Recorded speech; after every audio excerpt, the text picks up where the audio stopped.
Hello everybody, সবাইকে আসসালামু আলাইকুম। I am Jilhaj, trainer and examiner of Global Ed.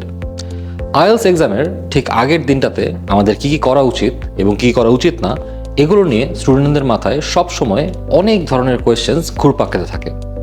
আজকে আমরা সেই রকম কিছু কোয়েশ্চেন্স নিয়ে ডিসকাস করার চেষ্টা করব। এক্সামের ঠিক আগের দিনটাতে ইট অ্যান্ড স্লিপ ওয়েল। এক্সামের এই লাস্ট দিনটাতে আমি স্টুডেন্টদেরকে সাজেস্ট করি আর পড়াশোনা করতে না, বিকজ ইংলিশ একটা ল্যাঙ্গুয়েজ এবং এই ল্যাঙ্গুয়েজটা আপনার ভিতর থেকে আসবে। আপনি যদি লাস্ট দিনটাতেও পড়াশোনা নিয়ে অনেক প্যানিক থাকেন এবং অনেক বেশি পড়াশোনা করতে চান, তাহলে খুব একটা ভালো রেজাল্ট নাও আসতে পারে।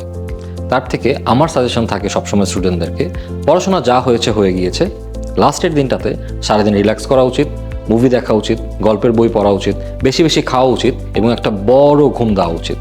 তাহলে পরের দিনটাতে আপনার এক্সামটা আরও ভালো হওয়ার পসিবিলিটি থাকে এবং আপনার প্যানিক না করার পসিবিলিটি থাকে। On the exam day of IELTS, try to wire comfortable clothing. IELTS এক্সামের কোনো ড্রেস কোড নেই, সো তার মানে আপনাকে ফর্মাল পরে আসতে হবে এমন কোনো কথা নেই। চেষ্টা করবেন এমন কাপড় পরে আসতে যে কাপড়টা পরে আপনি কমফোর্টেবল, যেটাতে পরে আপনার খুব গরম লাগবে না, খুব ঠান্ডাও লাগবে না এবং আপনি কমফোর্টেবল এক্সাম দিতে পারবেন। তাহলে আপনার এক্সামটা ভালো হওয়ার আরও ভালো পসিবিলিটি হবে। IELTS এর এক্সাম হলে no phones are allowed. So চেষ্টা করবেন ফোন না নিয়ে আসতে, বিকজ ফোন নিয়ে আসতে পারলেও আপনি ফোন নিয়ে হলে ঢুকতে পারবেন না, তাই ফোন না নিয়ে আসাটাই smarter decision. Finally, just try to focus and stay calm.